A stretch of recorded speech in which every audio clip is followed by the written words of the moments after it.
All right. Well, I think it's a little bit after 12, so we'll get going with today's webinar. I want to thank everybody for attending during the lunch hour. This is a continuation of our hemp production webinar series here at the University of Vermont. And I'm Heather Darby. I'm an extension agronomist with UVM. And I am joined today by a number of my colleagues from both New York and Vermont that we'll be hearing from about the hemp fiber market and what's happening with fiber in our area and some of the research that we're conducting, just to give you a picture of new opportunities that are on the forefront and a little bit about hemp fiber opportunities here. So today I'm joined by let's see here, make sure. Yep, everybody, I can see everybody. Jen Gilbert Jenkins from SUNY Morrisville. She is, what did you call yourself? A science professor? Yeah, the ag science professor. I was gonna say, she's a science professor at SUNY Morrisville, and she's just great. I've been working with Jennifer for quite some time. It feels like our paths continue to cross on bizarre crops, and here we are again working on hemp together, trying to continue conducting research and trying to get relevant and real-time information out to growers. Sometimes feels like we can't work fast enough.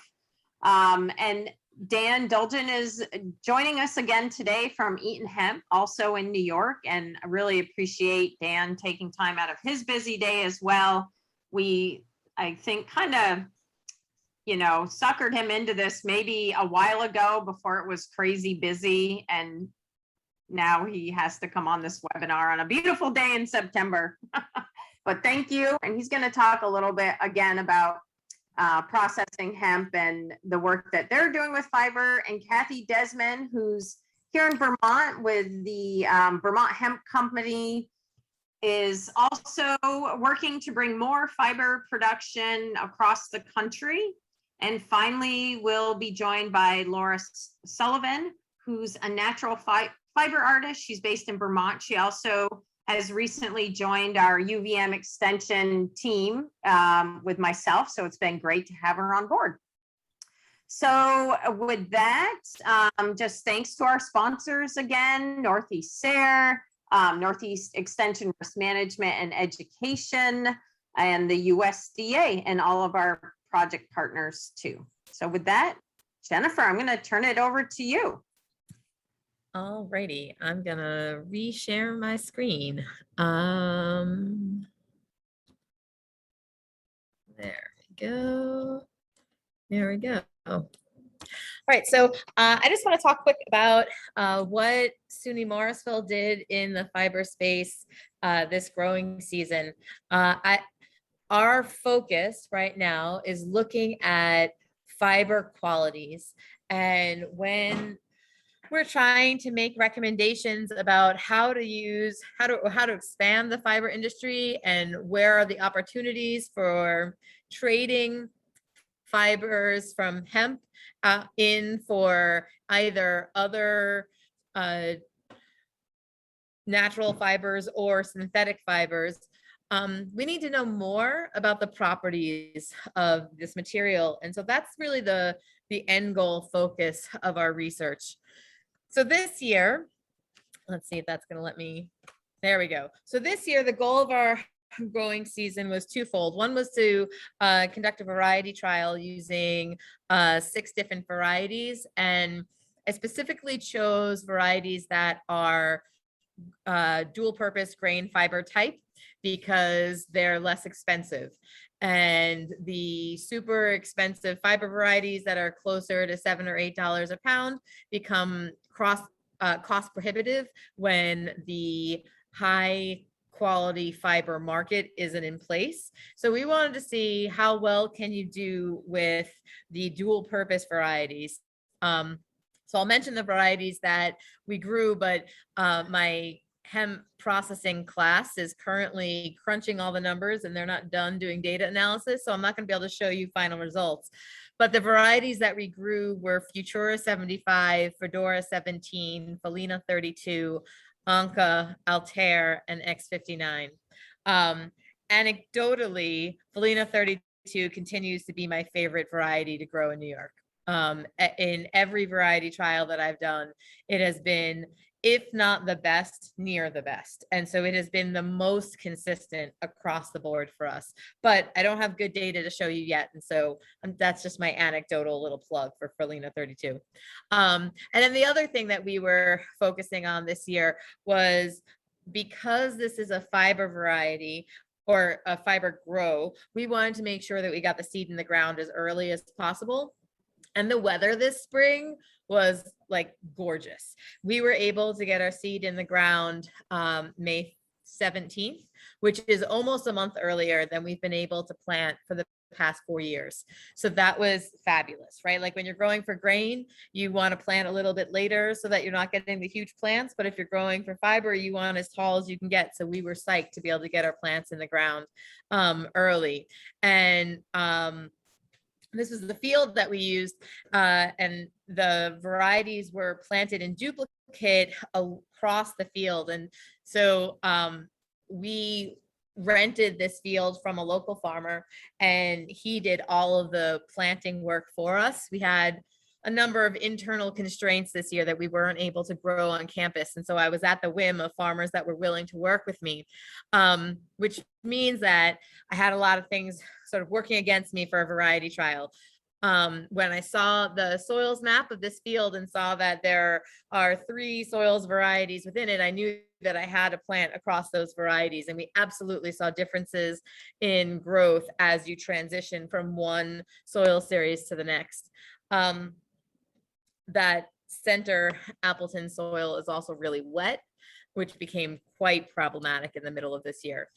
So we planted 6 varieties. We did 2 strips of each, and planted approximately 50 pounds to the acre, because we essentially filled up the planter with a 50-pound bag, planted, grain drilled it, and then when that plot was done, moved on to the next bag. So we were approximately planting 50 pounds to the acre. So pure live seed wise, it was probably closer to 42 to 45 pounds to the acre, taking germination rate into account.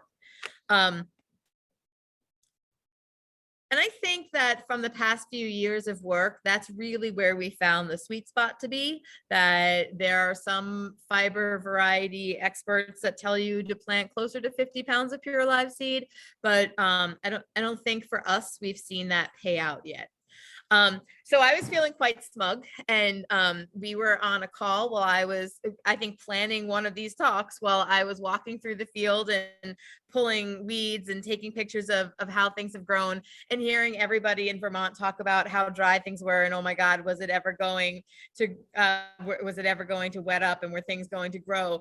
And I was like, oh, but look at us, we've got a month of growth already, and things look beautiful, and isn't that wonderful? And I was feeling quite proud of ourselves. And then that came back to bite me because the rain was insane.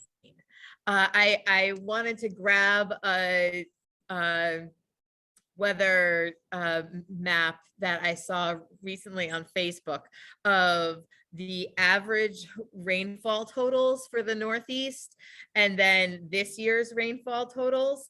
It blows your mind. I mean, we were getting 6 months of rain in 1 month. July was crazy. So this is what it looked like in June, and I was really happy. And then on the 5th of July, I had my measuring stick out with me, because this is the easier way to take pictures than having to actually go and measure everything, is you make your 7-year-old tell you what plot he's in, and then you can measure against his height. So I was able to see the difference between how the different varieties were doing, and there was absolutely variability between the varieties, which was always good to see. And I thought, okay, July 5th, he's a little over 4 foot tall. So I thought we were making some good progress here. And then we got to July 19th. And there was very little change. So I switched from the small measuring stick to the tall measuring stick.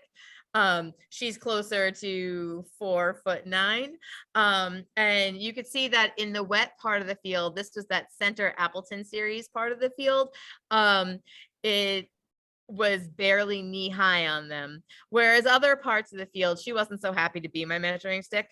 You can see that it was, 4.5 feet approaching. I'm using my pointer as if it was a pointer. Can you see my pointer? Yes. Oh, lovely. Okay. So, about 4.5 feet in some plots, over 5 feet in others, but this is July 19th.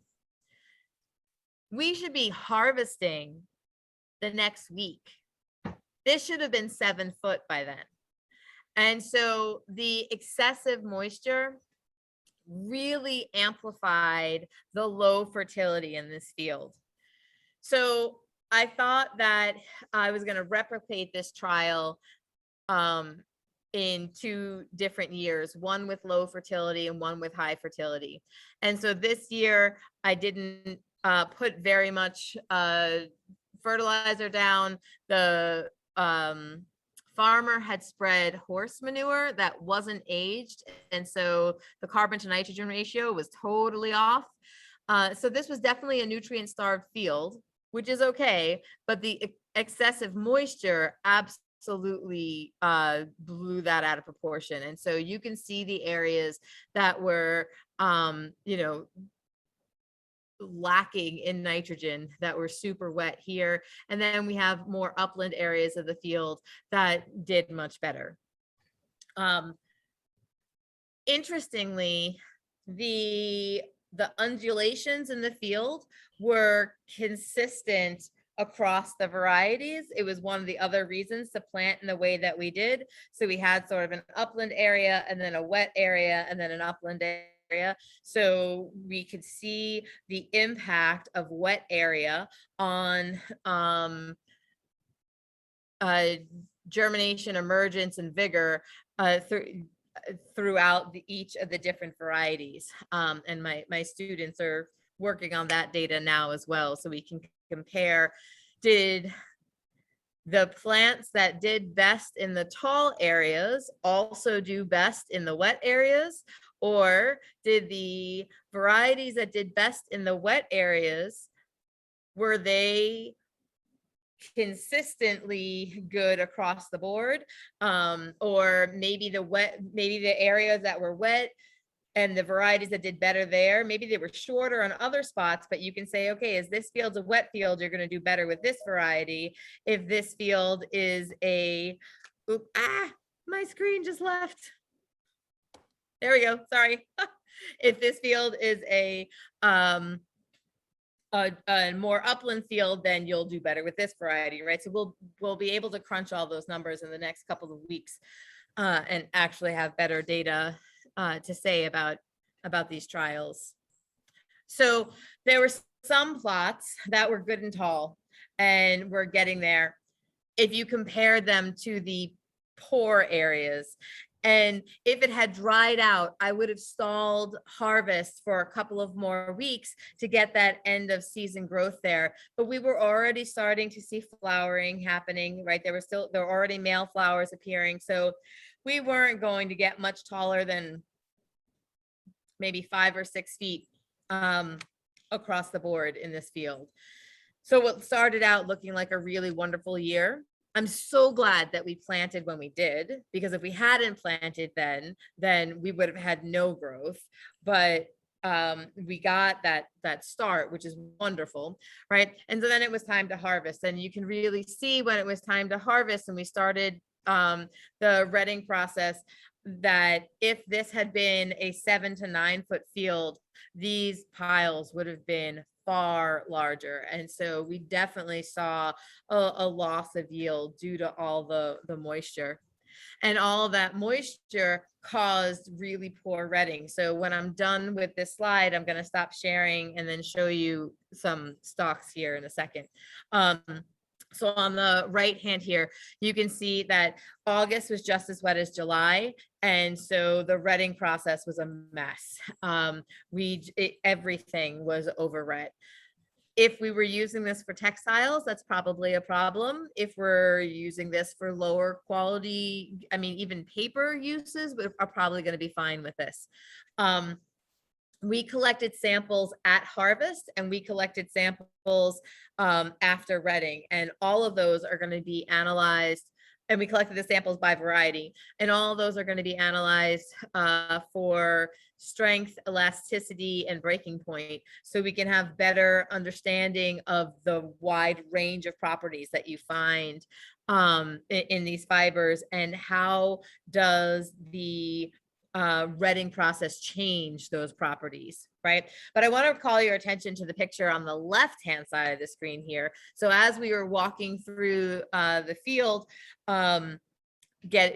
deciding whether it was time to bale or not, you can see all of the regrowth here, right? So this is early August cut. And there was already enough seed viable on the plant, right? If you were growing for grain, you wouldn't be harvesting until the middle of September, a month later. But at this point, there was already enough viable seed that all throughout the field, we have regrowth. And there are two things about that that I think are important. It means that we need to really pay attention to the timing of the grain harvest, because this is all the seed that you could be losing. But two, look at the amount of cover that those seeds are growing through. And so as folks talk about needing to prepare a perfect seed bed for hemp and hemp's inability to grow in no-till and blah, blah, blah, I always just want to bring people's attention back to hemp's ability to grow through cover without a problem, right? And this is the entire field looks like this. So we have a little bit of cover crop there, which is sort of interesting to see. So I want to stop sharing and just show you quickly. Right, so this is the excessively ret stalk, and you can see how black it is, right? That black mold that's on there may or may not have quality in the regrowth slide, are the left and right rows two different varieties or one? In that last one where you had the regrowth on one side and the rows windrow on the other, those were two different varieties, because they were just put, like, it looks like those pictures were right next to each other. That's just because of the slide. They're actually two separate pictures from different parts of the field, right? But what I wanted to show you is that if I play a little, right, and I'm going to get heard all over my laptop. If I play a little here, right, even though this is overly red, this is still going to decorticate rather easily, right? So I can still decorticate it rather easily. The herd is still pretty white. There is some amount of black mold on it, but the herd is still pretty white, absolutely usable. And the question is has this been broken down to the point where it's not usable anymore? And I don't think so. I think it still has a lot of the strength characteristics to it, but we'll see, because what we hear is that you don't want it to get that black, that's over red, that's too far, but we'll test it. We'll see what happened, because this year there wasn't any options. And if years like this continue, if we keep having summers with difficult harvest windows, then we need to know what to be able to do with that. So maybe I thought that I was growing fiber for this part of the fiber industry, but knowing what happened at harvest, now it's only appropriate for this part of the fiber industry. And so we need to be able to describe those changes and be able to pivot. I feel that I've probably taken up more than my time. So if there are other questions, there's more in the Q&A. When did we plant? We planted May 17th. So one of the most important things we care about is how easy it will be to sell hemp fiber. Isn't that the truth? I think that it's true for any agricultural crop. You can't put a seed in the ground until you know who you're going to sell to. So no matter who you think your market's going to be, you need to have an agreement before you put a seed in the ground. And so in these early days, and I feel like we've been saying it's the early days for 5 years now, I would love for us to be able to take a step forward and say, now that the market is progressing, but I don't know that we're there yet. And so in these early days, you really need partners, and we need to build up the fiber supply chain and the industry partnerships so that as folks are putting seed in the ground, they know exactly who they're selling to.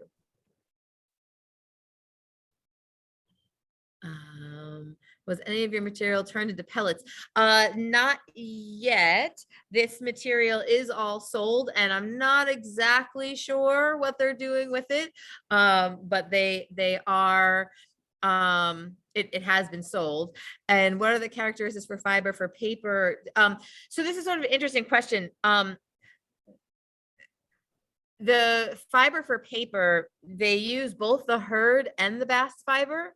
There are some folks at Syracuse Environmental School of Forestry, ESF, that are working on this, and they made a hemp wood paper blend that was, I think they said it was 60% hemp and 40% wood pulp that was equivalent to copy paper, right? And so if we are not trying to do the fancy schmancy look at decorative paper, but we're actually looking for replacing office paper, that was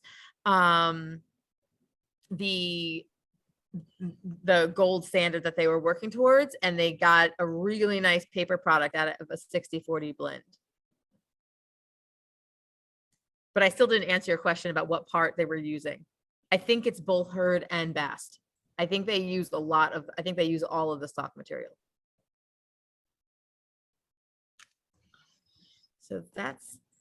Looks like there's one more question, Jennifer, about hemp flower farmers near you. Is that a problem?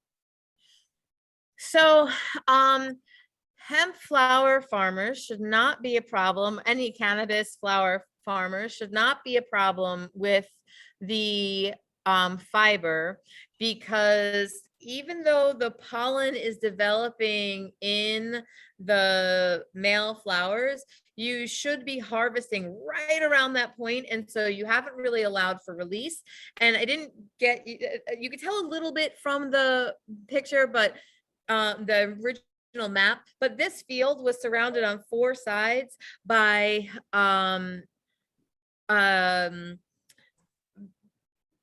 let's see, 2 sides are full woods and 2 sides are this woods windrows.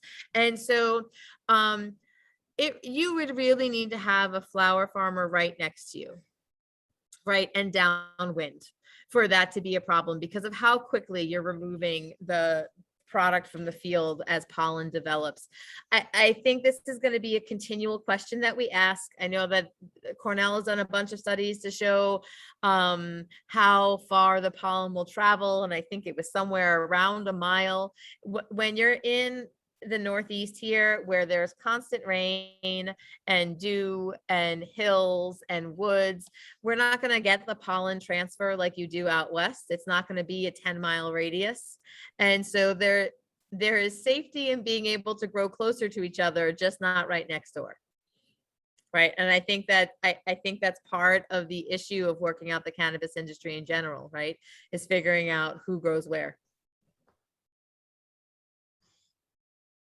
Heather, feel free to give your opinion. Yeah, it's interesting. I mean, there are other seed industries, especially out in the West, like you mentioned, that have to deal with this. I mean, one in particular that I think of is the table beet and sugar beet industry. And they've seemed to, figure out how to grow beets and sugar beets on an entire region without cross pollination. So it's definitely possible. But I'm not sure what the solutions are. Triploids. Yeah, and I think like timing of planting and transition, I think a lot of the of the varieties that are grown for flower tend to transition into flower slightly later, whereas the varieties that are grown for fiber transition a bit earlier. Yeah, definitely. I mean, I think things can be managed, but it will have to take a concerted effort for sure. Yeah, and I don't think there's a one-stop shop answer for the whole industry. Exactly. Okay, so somebody said other uses. I'm not sure what that pertains to. Maybe something you were talking about. So when I think about hemp fiber, I think about, are we talking about plastics and whether it is using hemp material like hurd to lighten up the density of plastics? Are we using hemp bast fiber as a way of strengthening plastics, or are we using the entire process polymerized to replace petroleum as a plastic source, right? So that's one, the hemp plastics world is one use of our fiber, right? Then there's the textile industry and all that entails, and man, is that supply chain intense and many stepped, right? And so the textile industry is always a goal, right? We keep hearing about Patagonia and how much they want to do hemp and blah blah blah, but it's still just a goal, right? We can't add to that right here, right now. And then you have your paper products and your building materials, right? All of these things require us understanding the characteristics of hemp and how what happens in the field changes those characteristics before we can say use hemp instead of the product that you're using now. Yes, I feel like we sort of have a ways to go. But I really feel like that's what I said like 5 years ago, and I can't believe we're still saying it. Well, I feel like CBD production took a lot of like energy from people, and so it's almost like we're kind of starting over in a way. The first couple of years, I feel like, or maybe the first year that we were able to really do research, or the first few years we were focused on grain and fiber, and then when the CBD boom came, it sort of seemed like all of that dropped off the face of the earth, and very little felt like progress was made. So we got sidetracked for sure. Honest, Jennifer. Okay, so there's a couple other questions. What research sources will teach how to grow fiber species and how to do post-harvest preparation? Yeah. I mean, I have a few resources. I think that I might have put together a talk sheet about it. Heather, don't you have a sheet about it? Not a little bit. We have a bunch of information. We haven't done anything substantial yet. And I feel part of that is because we're still really learning ourselves. And I know that a lot of information is out there, but just like Jennifer was talking about with the redding process, it's really different here, and obviously super weather dependent, and we're not waiting for dew, to come on and hopefully rot our plants. We're getting these humongous rainstorms, and then what do we do? So I think, we're not quite there yet, but there are resources out there, but I don't know always, how relevant they are. And I like to send people to the Canadian Hemp Trade Alliance. Yeah. It's a good place to start for sure. Yeah, and you used to be able to get their manual for free, but I can't find it anymore. You Must can have- still get to it. It's just a little sneaky to get in there. Oh, okay. You just All have right. to click around a little. And I do see there's other folks on the webinar that have good experience in fiber. So if you know of good resources that would be helpful to folks, please type them in the chat. That would be great. I think we could all use them. So one more question and then we'll maybe turn it over to Dan. But what is the percent carbon in the fiber? Yeah, I have no idea. I feel like I measured this last year and now I can't really remember. But it's mostly carbon, right? Yeah. You know, I mean, particularly after Reading, it's Yeah. mostly carbon. yeah, and if somebody knows off the top of their head, please feel free to put that in the chat. All right. Anything else, Jennifer? I know you'll be on for a little bit, so you can always chime in. Yeah. And folks are more than welcome to shoot me an email. I can put my email in the chat. I'm much more responsive to email than I am to to phone calls. Not that she doesn't like chatting on the phone, Jess.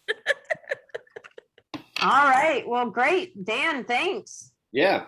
All exciting things, hemp fiber.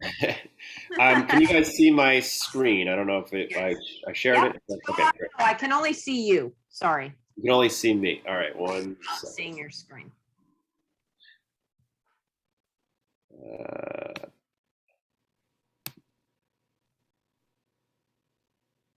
Now, about- yep. There we yeah, go. okay, Yep. great. We are sort of, I would say, kind of the commercial application of a lot of Jen's research. Morrisville and our farm. Our farm is JD Farms. We're located in upstate New York in the town of Eaton, about 10, 15 minutes away from SUNY Morrisville. And we were the first farm licensed to grow hemp in New York.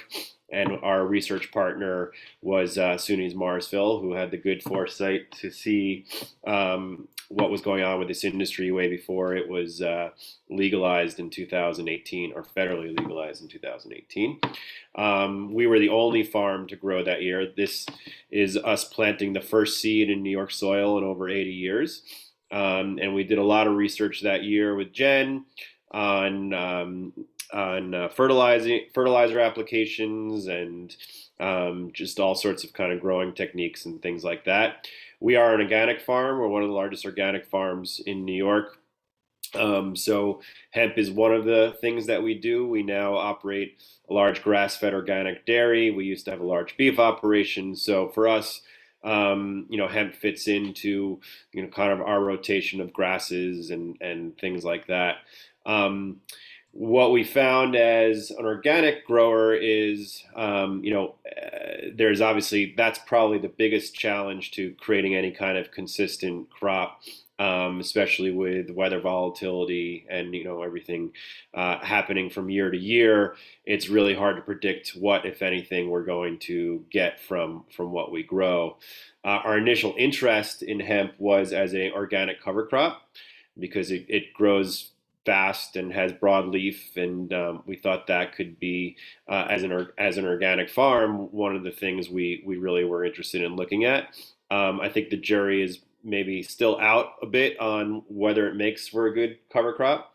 For us, we ultimately ended up creating our own company called Eaton Hemp, which we call sort of a hemp portfolio company because we do try and use every part of the plant. So we use the seeds to make seed snacks, like hemp hearts, toasted hemp seeds. We've got new energy bites out and a number of other kind of food products in the works.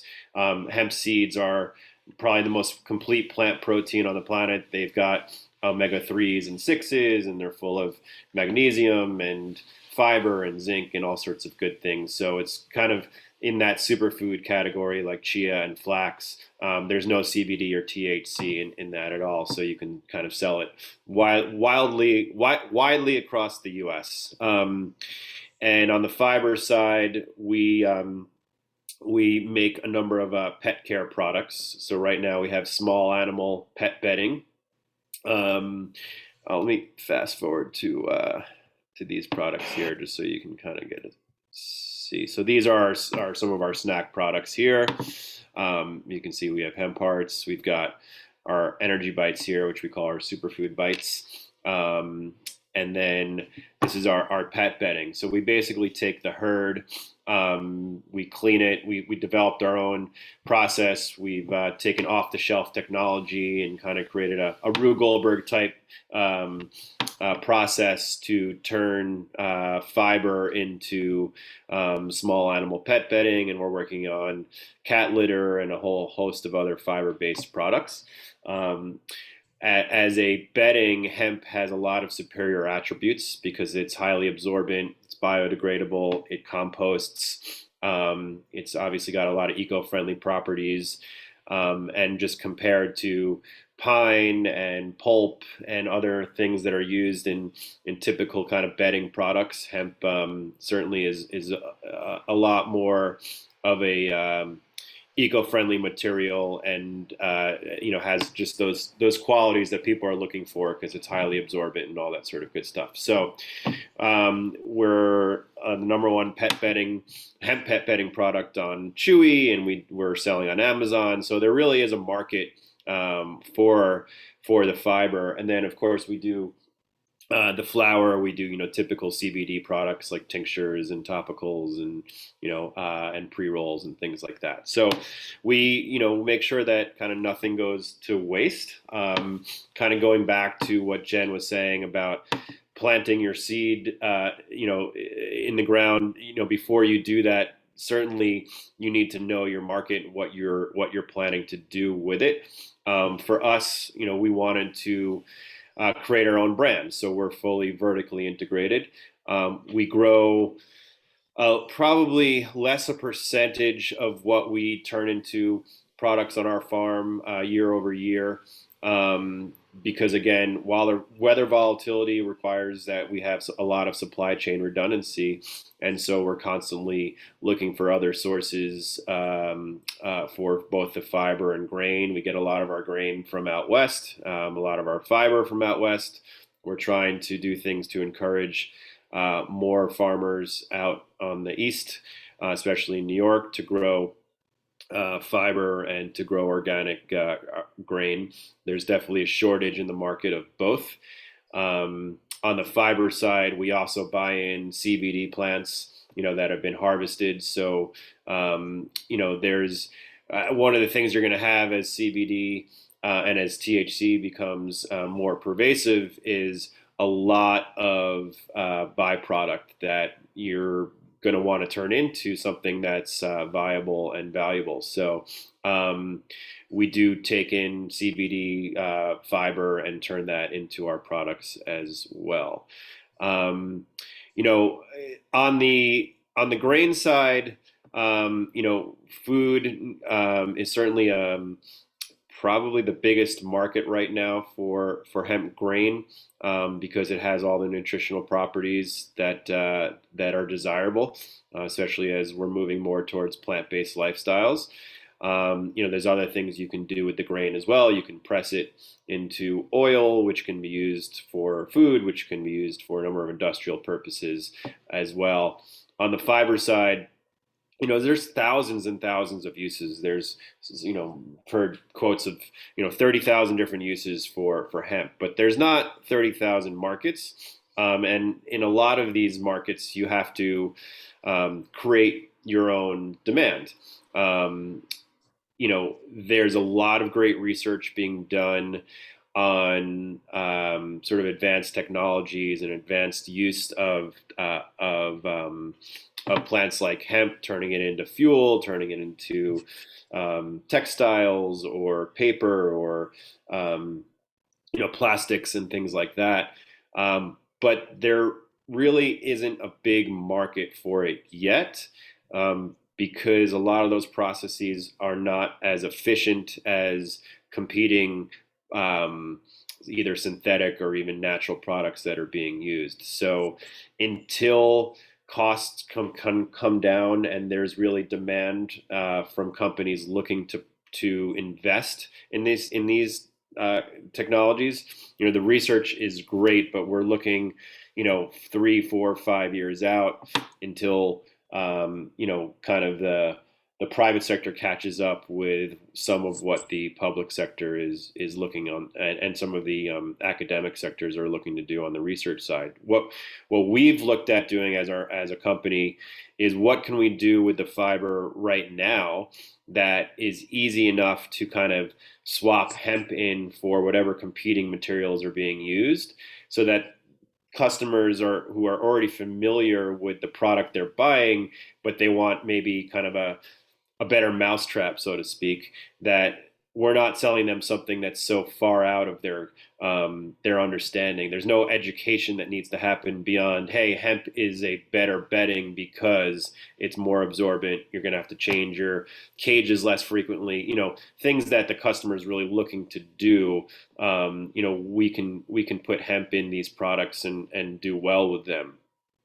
So both things kind of have to happen simultaneously, where you're looking at research into advanced technologies and kind of more processed use of herd and fiber and of grain.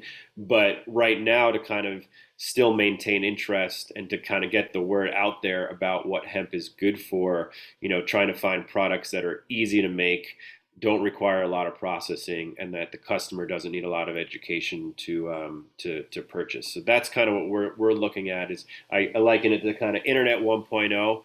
We're in the dial-up phase, and it's really important for people to look at wireless, but we're not there yet as an industry. So both things kind of need to sort of be ongoing. I can sort of come up for air there and see if there's any questions, but Looks like there's a few questions, Dan. Do you want me to read them, or? Sure, I can pull them up here. Okay. Let's see.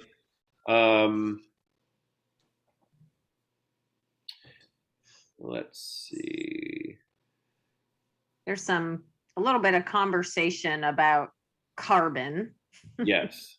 But maybe there's a question in the chat about what equipment do you use to separate the seed from the seed heads? Great question, and I have a video for that. So the great thing about hemp is that you can use pretty much off-the-shelf technology. We use a combine. This is a. Let me see if I can close these. Hold on. Is my chat kind of interfering with the screen here? Hold on. No. All right. So this is traditional John Deere combine going across hemp field. This is how we're harvesting the grain. So basically, as a combine does, it takes the seed head off, spits out the chaff, and then we kind of collect the grain. Here's another example of it, kind of from the driver's seat. And what you get are seeds, and these seeds need to be dried. Hemp is a fairly wet crop when it comes off the field at about 28-30% moisture. You need to really get it down to 8 to 10% moisture very quickly. You need to have proper storage. It's very much similar to any kind of other grain crop. We're learning a lot more about some of the tendencies in hemp to, potentially have high peroxide value, which it kind of impacts taste. We're having an issue with seeds that we've had in storage for 3 to 4 years, which are now having some mite infestations. So we're looking at remediation tools to make those salvageable. So there's a lot to learn just in kind of the processing and storage and kind of post-harvest use of hemp. but all the technology to do what you want to do with it is stuff that is already being used for other commodity crops. Great. Are there any other questions for Dan? Dan, I don't know if you have more slides or things you want to talk about. Nope. Let's see. Looking at some of these comments here about soil erosion and pesticides. Well, we're organic, so we don't. I don't think there are any pesticides that are approved for hemp. Hemp is a nitrogen depleting crop. So, what we do sometimes is we'll interseed planting hemp with clover, which helps restore nitrogen back into the soil. We find organically that planting hemp in the same field, in successive years is not ideal. You probably want to include it in your rotation, and maybe kind of, every 3 to 5 years, you can return it back to that original seed. So, question: what method you have used to prove that to dry the hemp seed to 8% as soon as you harvest it? We put it into a bin that has propane powered dryers, so putting heat on it as fast as possible, and that's how we kind of get it down to 8%.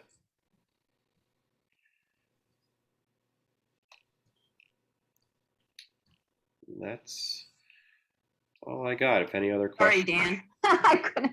What temperature are you using for drying? You said not much. Yeah, so it's a dance. You probably want to get to like 110, 120. You start getting over that, you run the risk of potentially toasting the seed, which is not a bad thing. But it depends on, again, what you're using it for. If you are trying to, use it for a planting seed, you obviously want to make sure you're not sterilizing it by toasting it too much. But about 100 to 110. But you sort of have to play with it and how often you put heat on it. It really depends on where, is it a seasonably cold or seasonally warm October when you're harvesting, or there's a lot of external variables to consider, but it is sort of a dance. Great. You're not ever worried about fire? No, we are absolutely worried about fire, especially when it comes to fiber.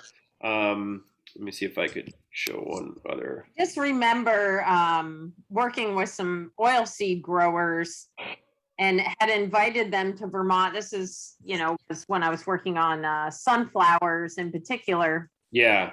They said, don't turn that heat up too high. And the sunflower seed itself has little kind of hairs on it. So I think it might ignite pretty easy, but it's also full of oil, so then when. Yeah, it's not the seeds. We don't worry so much about fire. It's more the fiber. And also when you're harvesting the seeds with a combine, because the fiber is so strong, it wraps around the axles and it grinds, and we have to stop, almost every pass in the field to get out and cut the fiber away. I thought I had a photo of kind of the issue we have, but I don't. But it basically turns into these huge, mats, and if those don't get cut out from the axles, you'll start creating a line of friction. For when we just harvested, we just kind of were processing some of the bales of fiber that we harvested last year, and we were using a bale buster, and we were basically putting in our bales into this giant machine that breaks it down into chopped hurd that we can then clean and process and put and sell as our hemp bedding. And we actually started a fire. The fire department had to come. So we had to invest a lot in fire prevention tools and things like that. So there is a danger of that with hemp because it's such a strong fiber that kind of the wrapping And like you said, with the oil seed too, because it's very viscous, you can potentially have fire, but it's more on the fiber side than on the grain. Right. I have one last question for you. What do you see on the horizon? Any, which markets do you think might be kind of expanding? Yeah, I mean, I think, again, because the beauty of hemp is it lends itself as an ingredient to so many different types of products, that it's really wherever you see, an opportunity to kind of find something that you can take out a competing plant and insert hemp. But I think the pet care market is huge. That's valued at about, looks to be valued at about $350 billion market by 2028. Obviously, the food market and the natural food industry is growing leaps and bounds year over year. People are looking for plant-based proteins. So, those are the markets we chose to enter after looking around to see what we wanted to do. But as some of these technologies come online, there's really no shortage of what hemp can do. I think you're going to see in the next 5 to 10 years that it becomes a commodity crop, just like soy, corn, and wheat. And the only way for that to happen is if we find the industrial applications, because CBD and THC is not going to make hemp into a commodity crop. It's really got to happen on the industrial scale, and it has to start with the investment in this type of research, and then the corresponding demand from large companies that see that this is a more efficient, and that the consumer demand for using plant-based technology is really growing leaps and bounds. So hopefully that impacts what these bigger companies and bigger industries are looking for on the natural supply side. Great. Thanks again, Dan, for joining us, and really appreciate your time and insight, and just excited to see what's next. Of course. Thank you for having me. Great. And with that, Kathy, do you want to jump on for a minute? And Kathy Desmond is joining us, I think, from Missouri, you said. Yes, let me figure out how to get my video working here. Technology. Hey, everybody. We got you. Hey. First of all, thanks, Heather, and all your team for all that you do in hemp. I've met a lot of people in hemp academia, and you are a leader, and thank you for all of this. I speak to people in the hemp industry all around the country, and your name comes up all the time. And the data you put up and share, and the webinars that you offer to people, they're invaluable right now, because there's still a huge need for information. So many questions. I primarily do consulting, and I still get emails and calls almost every day from people with the kind of questions where I go, oh, yeah, UVM has all that on their website. Go look it up. You can, so well, thank you. No, Yeah. it's priceless to hemp farmers. So yeah, we had a pandemic, and we still have one, and it hasn't been easy for any kind of farmer. And hemp farmers are dealing with it as well. So I've had and worked with a small hemp company in Vermont for several years now. And when the pandemic came along, we were in a situation where we really didn't have the money or the manpower to grow anymore. So I said, well, what am I going to do with myself sitting home all day? So I just dug in and started doing a lot of research about fiber, because when I first got involved with hemp, it was grain and fiber that I was interested in. And some of our team members and some of our investors convinced us to pivot to CBD, because back then people were hoping it would be a very profitable crop. And those of us that have been here for a while know what happened to that market.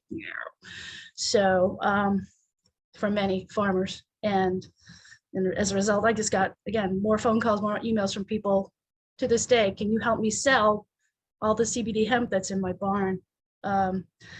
So getting back to fiber, as I started doing research and asking myself, why is it still not here in the US? Why is there no supply chain? Why is there no infrastructure? Why is there hardly a market? At the same time, I had to take on some more work because I wasn't making any money in the hemp industry. So I started working as a consultant for investment firms, and surprisingly got a lot of questions about hemp and cannabis. And so I would direct them to cannabis people if they were interested in investing in that. And they would ask me questions like, how do we invest in hemp? And I said, well, there's some CBD out there. There's some good companies that are doing well, but we still don't have a grain and fiber infrastructure in this country for you to invest in. And they said, why? And I said, well, a number of reasons, and started a conversation with them where they, and a lot of people got interested in what they can do to help move the needle with grain and fiber. And the bottom line was, what I came back with was, it's hugely expensive to build out the infrastructure for grain and fiber across this country. We're talking about close to $1 billion or more dollars, and hemp is still a risky crop, and because there's not a lot of data US wise. There's data globally, and that's primarily what I use for them. But at the same time, people from outside the US wanted to come and investigate whether or not they wanted to be a part of helping build out the infrastructure here. And they can't get in the country because of the pandemic. They would apply for exceptions through the State Department, couldn't get in. And now we have an influx of people coming in from Afghanistan. So the State Department's tied up and we just can't get people over here. So what ends up happening is I get sent all over the country to do their footwork to get information for them.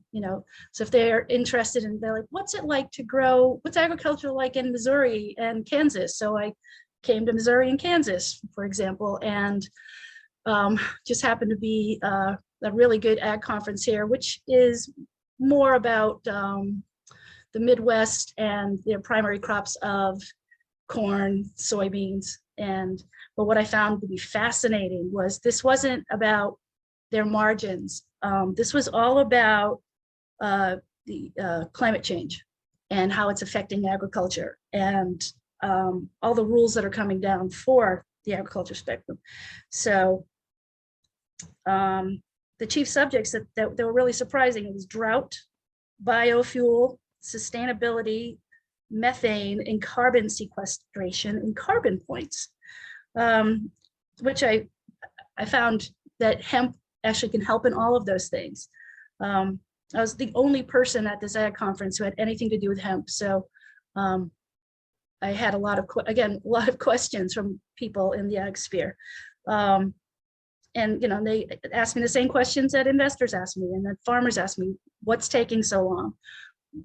Why is it not here yet? And again, I say lots of money. So there are several US hemp organizations that have put together, sort of a pitch deck of information, an economic impact document, and a petition to the US government for $1 billion added to the infrastructure bill for hemp. And,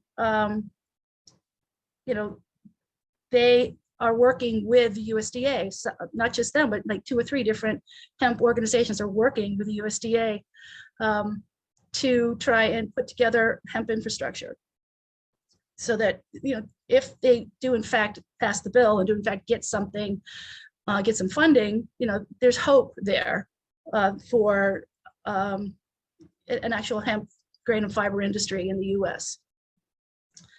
Let me see. So, some of the questions I get are about supply chain and markets. And right now, again, the data I use is not from the US because there's only a small amount of small hemp companies in the US. To me, they're the heroes because they're taking the biggest risk. They're doing everything from, GoFundMe, crowdfunding, again, just like the CBD industry, trying to get their families involved, investing their own money in trying to, pull out ahead and be one of the first companies to start in this little baby industry. And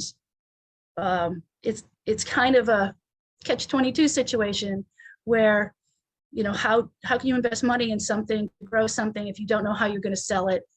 And I use the same sort of model. I work with CBD farmers. I say, until you have your crop sold, don't put a seed in the ground, which is becoming a little bit easier. You know, in CBD, it's starting to, you know, farmers that are still doing it 3 or 4 years later have figured out, they've got their markets, they've got their buyers, they've got a good role going. So it was great to hear Dan, to see that he's got sell vertically integrated, he's got his products in markets that he knows he can sell his products, and I love that he's organic. You know, I would love to see all hemp be organic. I've been an organic farmer my whole life, so organic's where it's at. So, you know, some of the, let me see, hold on. I have to go through my notes. So what I'd like to see is more information for your average farmer for adding fiber hemp to their crop rotation. You know, the only way any hemp company can grow is, unless they want to buy all the farmland themselves, is work wherever their company is, work with a farm community. And farmers are that have grown hemp in the past have usually grown CBD hemp. A lot of them had bad experiences. So when you come into a farmer community or a farm bureau or a co-op situation, you know, the first question that I get is, well, what's going to be different than CBD? You know, because we're not willing to take that risk twice. And I can't give them honest answers because there is no proven market yet. There is no supply chain yet. So hopefully the steps that I just talked about, where you know, small companies are starting to build, they're getting interest from investors, and then some of these farmer groups are, some of these hemp groups are reaching out to the government for support. You know, hopefully that will take us to the next level where we'll start seeing generation, and we'll see hopefully a place to where we get to a tipping point, and enough money will be put into this industry so that it will become a commodity and it will become a competitor globally. But right now we're not there. We're not there at all. And you know, farmers are dealing with really big climate change issues right now. I was, you know, listening to Jen, and I spent all summer in upstate New York, meeting with farmers, getting data. You know, I went to Larry Smart's Cornell Hemp Day, and he has dozens of trials, and all the rain affected all of them. You know, hemp doesn't like to get their feet wet at all. You know, the rain causes soil compaction. It depletes the nutrients. You know, you can't get a good crop out of it. I got to meet with some soil scientists who primarily just study cover crops and how they affect hemp, and was really surprised to see, like, one blend had this kind of yield, another blend had this kind of yield. Just great data on cover crops and hemp. So that was really encouraging. You know, and in regards to you know, Jen saying that her crop was overretted and had too much mold on it, and you know, some of the hemp farmers that I've spoken to outside the country, you know, they don't waste anything. And so if something's overretted, over moldy, they find you know, they find a way to use it in some purpose for some product. You know, whether it's, you know, just rough paper or something like that, but they don't waste any of the plant. Every single part of the plant gets used. Let me see what else.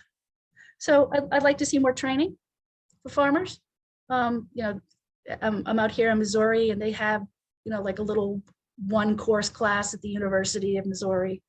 I think every state should have a training program for farmers, just so that they can be brought up to date with all of the practices and all of the data that they need. Some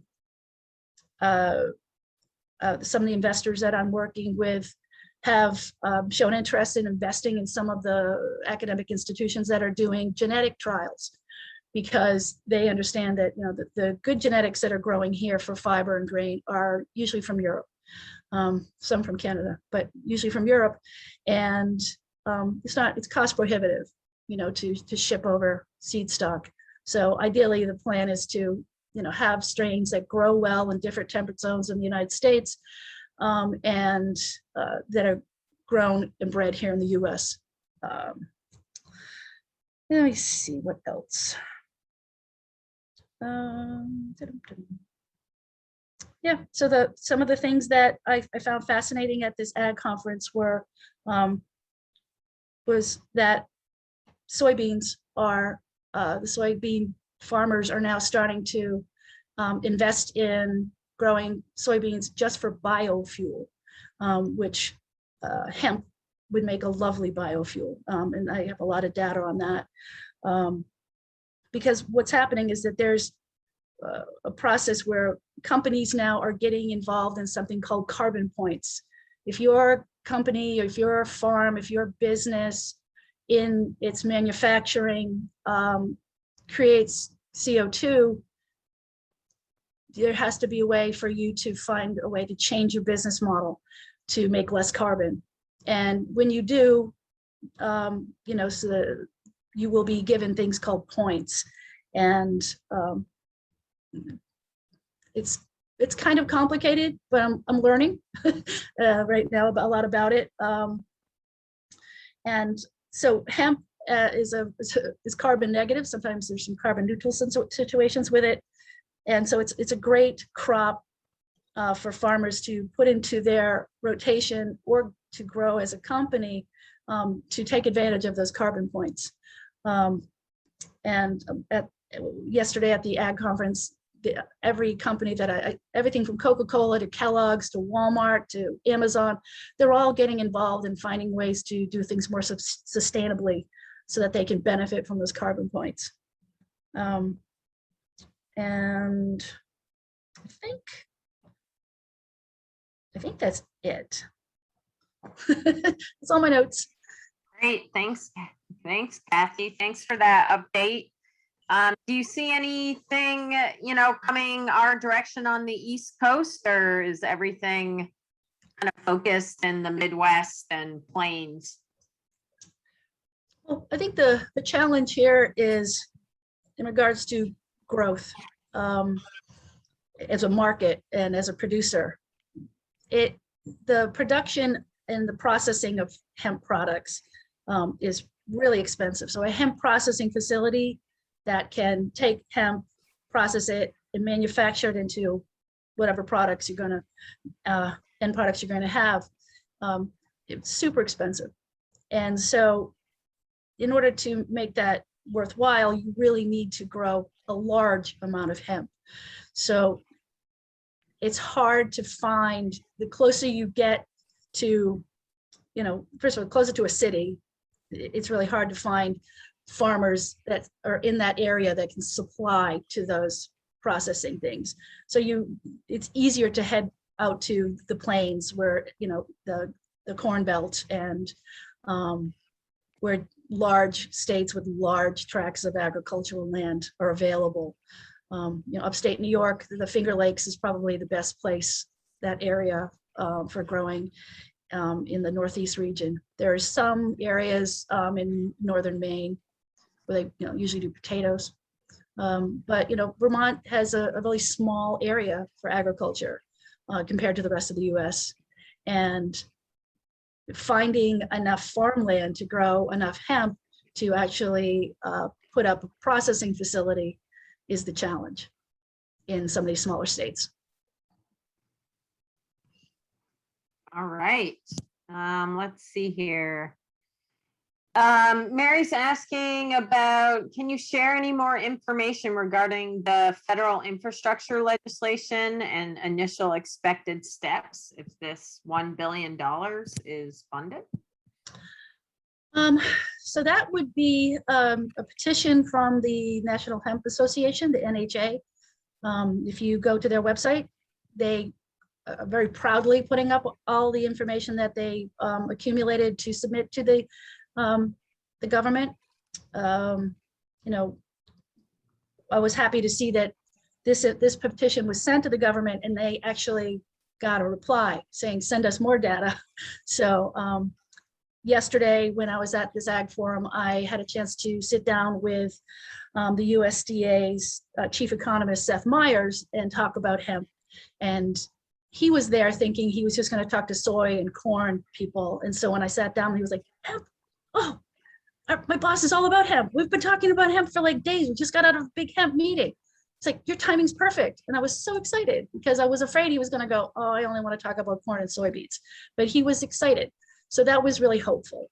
And so, you know, I don't know if the NHA is going to get $1 billion added to the infrastructure bill. I don't even know if this infrastructure bill is going to get passed. It's a huge ask. I mean, I'd love to see the human infrastructure and the financial infrastructure bills, you know, both pass. I think we could use all of it, you know, but this is a political situation. And as you know, we are polarized big time between the two parties that run our government. So we'll have to just see what happens. But here's the thing, there's been enough buzz and noise and information shared with our government and with our USDA and with our trade commissions that they're starting to pay attention to the point where they're all having meetings now about it. So I don't know what it means in regards to what they're going to do financially, but we're on their radar now. And some of the data that they're sharing are projections, whereas I went globally and got all the information from actually existing business models. And so, hopefully I'll be talking more with Seth Meyers about, just trying to get him my updated opinion of what's coming for this market in the US, and keep the conversation going. Great. Someone says they have money to invest. Will you or someone develop a list of these forward-looking organizations in which one can invest? Absolutely. Be happy to. That's what I do. All right. So Kathy, maybe you can put your email in the chat box and people can get a hold of you. Awesome. Sure. Great. All right. Well, thank you again. I really appreciate hearing what's going on out there. And still a long ways to go. But we know things can happen pretty quickly. So never know. Okay, Fingers crossed. Right. All right, everyone. Well, I think we're going to wrap up hearing a little bit from Laura Sullivan and her work this summer with our hemp fiber trials. It's been great having her on board. We've been looking for someone that can commit some time to hemp fiber. I think a lot of you have visited the research farm and you can see that we're doing a lot of different work with many different crops.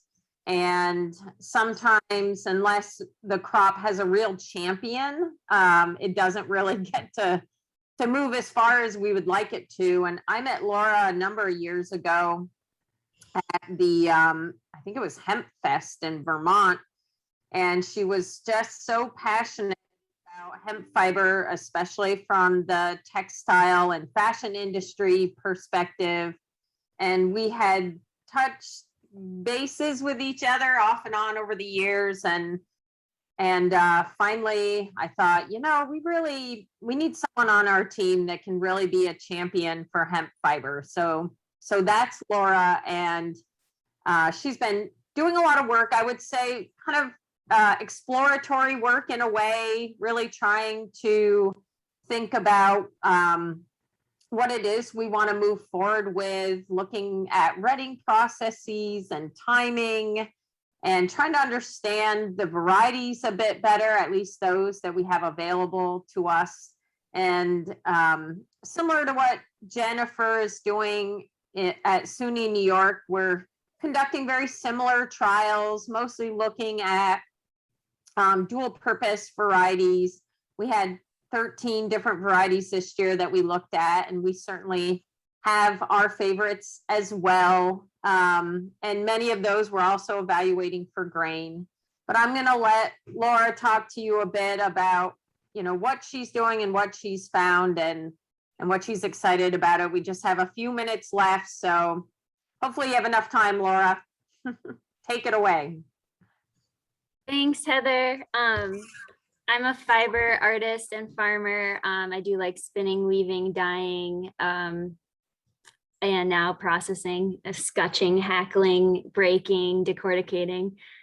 So just adding to the repertoire. But Heather also asked me to speak a little bit about fiber sheds. So simply put, a fiber shed is a place-based textile system. It's a commitment to work within the geography of a land base, and it's a way to belong to each other and the land. And if there's one takeaway from my little finishing point here, learn this: clothing is agriculture, and clothing, like food, matters because we engage with it every single day. In 1990, half of all garments worn in the US were made in the US, and today that figure stands at 2%. So that's how our fiber sheds are doing. And treating clothing as disposable is a trend of these times, and it's one that can't continue.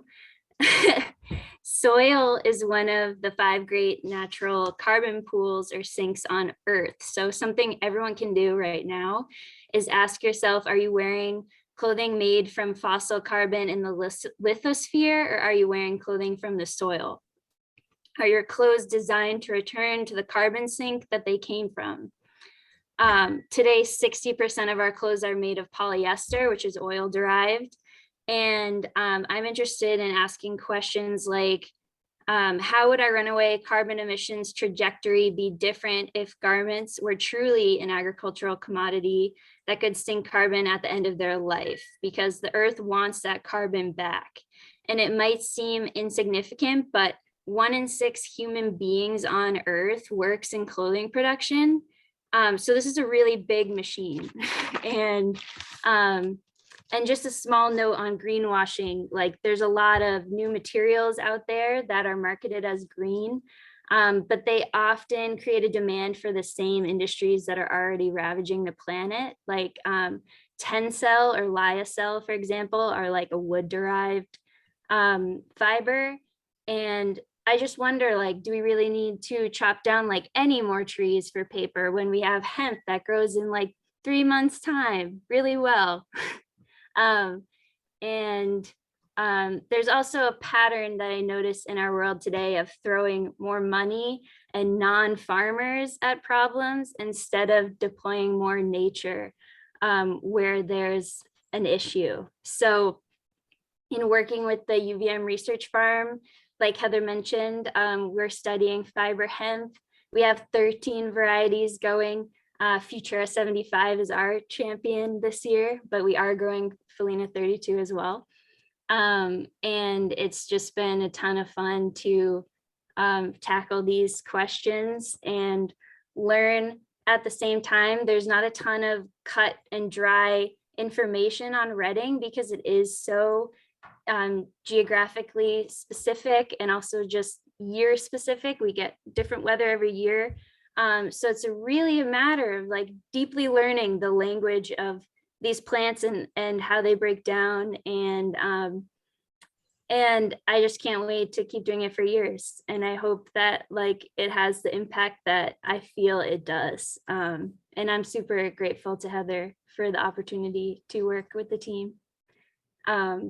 I think that's about all I have to say, unless there's questions.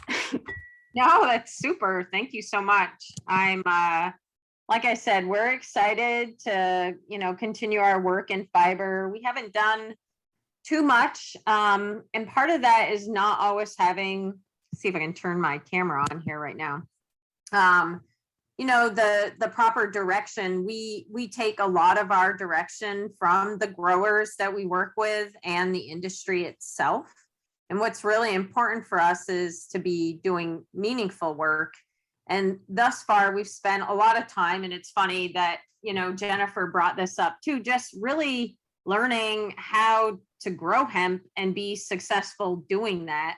as a farmer myself and many of you on here, you can't afford to lose crops every year or really any year. And so trying to take some of the risk out of growing a new crop is what we do. And so I'm really excited to hear from people about what is it we should be measuring in the world of fiber. And so, right now our work has really been limited to yields, and heights, and now Laura's creating some good information on those varieties that seem to decorticate much easier than others. And she hates trying to decorticate Canda. So if anybody is looking at Canda as a variety that they would like to decorticate, she'll let you know that she has some bloody, unfortunately, I think bloody knuckles from doing that with our machine, and that she would not recommend that one. And I think just trying to understand, again, like I said, what is it that you need to know? So, whether it's Dan making pet bedding and he wants to know, which variety has, sort of best herd for doing so. We want to figure out how to measure that so that you have the best information. And I see some others on here, the Eschers that are building with hemp. And I saw Travis on here who is really interested in fibers as well. Please, give us your feedback. We want to do what's going to help you folks be successful. So with that, I see Robert Perry has a question about how to incorporate a 12-foot, that's not inches, Robert, as a cover crop that doesn't have a fiber market. I'll tell you what we do, because we do have a lot of plots that we don't end up utilizing. So we might go out and take some subsamples, but then, a lot of it's still out there standing. We'll go out and mow it with a sickle bar mower and let it rot into the ground. And it actually decomposes quite nicely over the winter and creates, a lot of residue on the ground to protect the soil. So I don't know if that's the best thing to do, but that's what we do, and it's worked pretty well. Trying to chop it up, can be a little more difficult depending on what kind of equipment you're trying to use.